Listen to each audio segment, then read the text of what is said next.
This is Democracy Now!, democracynow.org, The War and Peace Report. I'm Amy Goodman. Environmental Protection Agency Administrator Scott Pruitt has resigned amidst an onslaught of financial and ethics scandals and widespread opposition to his campaign to roll back key environmental protections. President Trump announced Pruitt's resignation via Twitter. Trump later told reporters Scott Pruitt did an outstanding job inside of the EPA. We've gotten rid of record-breaking regulations, and it's been really good, Trump said. EPA Deputy Administrator Andrew Wheeler will become the agency's acting administrator. Wheeler is a former lobbyist for Murray Energy, the nation's largest underground coal mining company. He's also the former chief of staff for Oklahoma Republican Senator Jim Inhofe, who's known as the most notorious climate-denying lawmaker in Washington. In one of his most famous stunts, Senator Inhofe brought a snowball onto the Senate floor in 2015 in order to prove that global warming was a hoax. At the time of his resignation, Pruitt was facing more than a dozen federal investigations into ethical misconduct, ranging from lavish spending to asking subordinates to help his wife find a job. Just earlier this week, CNN reported Pruitt kept a secret calendar and schedule in an attempt to hide his meetings with many industry executives. During his tenure, Pruitt also undertook a radical effort to reshape the EPA. The agency weakened Obama administration efforts to tighten fuel economy standards. It repealed Obama's Clean Power Plan, which aimed at slashing emissions from coal-fired power plants. The EPA also scaled back the way the federal government determines health and safety risks associated with the most dangerous chemicals on the market. And it attempted to block publication of a federal health study on a national water contamination crisis from the chemicals PFOA and PFOS, which are used in Teflon and firefighting foam. A number of key EPA officials have quit in protest during Pruitt's tenure. Well, for more, we're joined in Washington, D.C. by two former EPA officials who've left the agency under Pruitt. Mustafa Ali is the former head of the Environmental Justice Program at the Environmental Protection Agency, and Chris Zarba is a career EPA employee who retired in February after leading the agency's scientific advisory boards. Also joining us from Washington, D.C. is Kristen Mink, the mother and teacher in Washington, D.C., who confronted Pruitt earlier this week at a restaurant, calling on him to resign. Also with us, Emily Atkins, staff writer at The New Republic, whose latest piece is headlined, "Scott Pruitt is Gone. His Assault on the Environment Continues." We welcome you all to Democracy Now! Let's begin with Mustafa Ali. You were one of the first to quit the EPA when Scott Pruitt became its chief. Talk about your response. What do you think brought him down? Well, I think it was a number of things, Amy, that brought him down. Folks should definitely be focused on the policy and how the choices that were being made were placing our country and our citizens in much greater harm.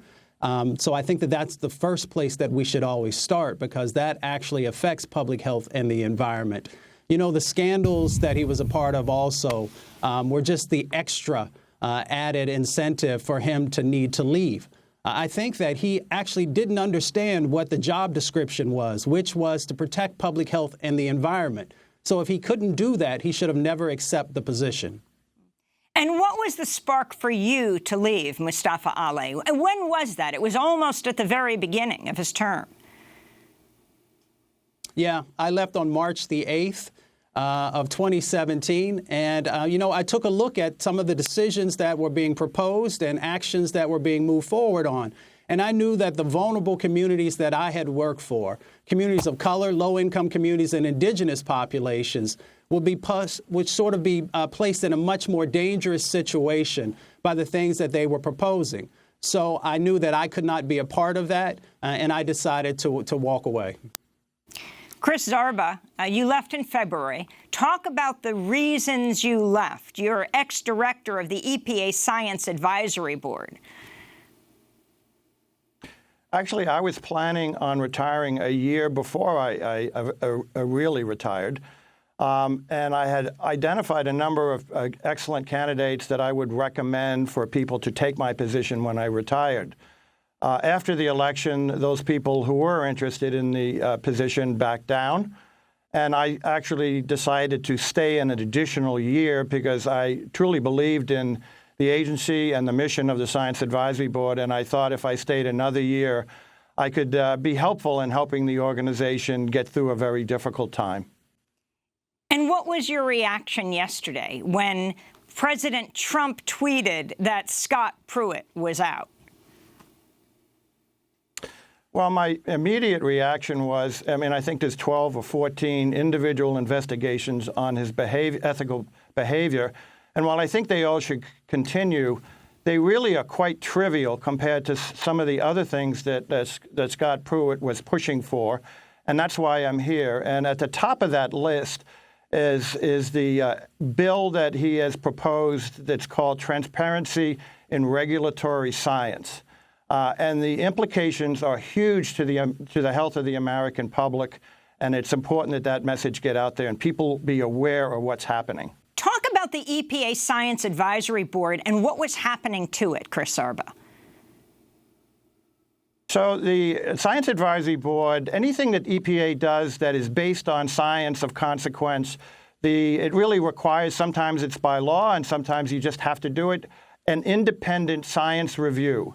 So the Science Advisory Board consists of, and the panels and the standing committees underneath it, 200 to 300 nationally recognized scientists. They're all cleared for ethics, conflicts of interest. They come from industry, academia, state and local government. They conduct independent reviews and they write reports that summarize the strengths and limitations of the science that the EPA is going to be using. What happened in the past year, the rules of governing the Science Advisory Board changed quite substantially as a result of an October 31st directive from Scott Pruitt. And there were a variety of changes, but some of the key ones were that the term limits for SAB members went from 6 years to 3.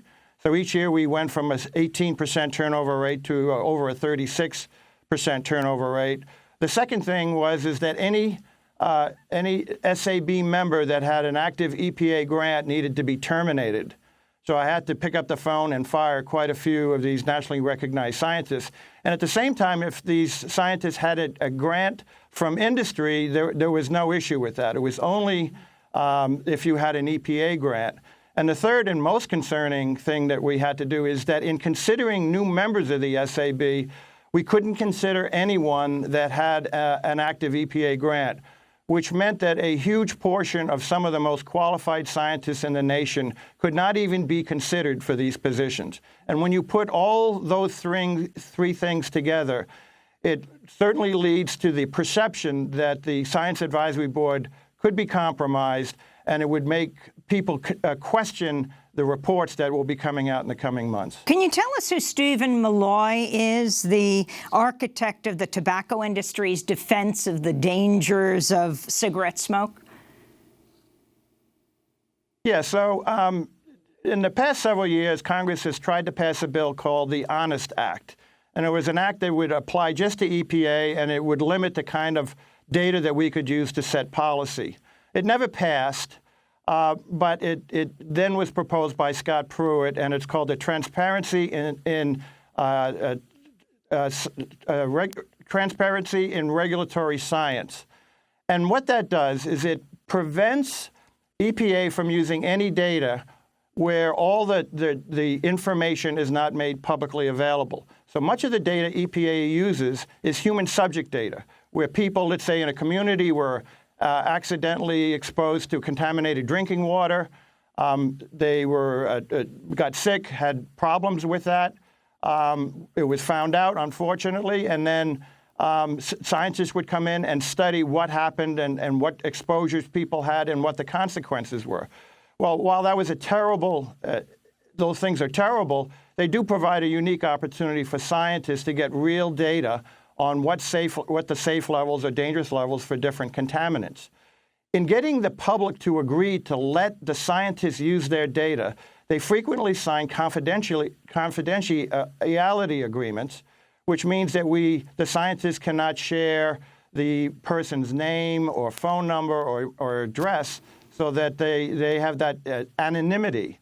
And basically, this act is proposing that if all of that data isn't made publicly available, scientists and EPA can't use it to set regulations, which means that the vast majority of science that EPA has to set clean levels for different contaminants and classes of contaminants in the environment goes away, and all of those rules go away. There was a recent study done by the group called the Environmental Protection Network, and they calculated that if this law had passed 20 years ago, approximately 50,000 Americans would have died each year in the past 20 years. So if you add that up, it comes out to about 1 million Americans could have died prematurely as a result of that bill. So when I said earlier that the ethical issues with Scott Pruitt are trivial compared to some of these bigger issues, this is what I'm referring to. 1 million Americans is important. We're talking with Chris Zarba, ex-director of the EPA Science Advisory Board. He left the EPA in February, and Mustafa Ali, one of the first to resign last year after EPA Chief Scott Pruitt started. Well, yesterday it was announced Scott Pruitt is out. When we come back, we'll speak to the mother who confronted Scott Pruitt this week in a restaurant, demanding he resign. Stay with us.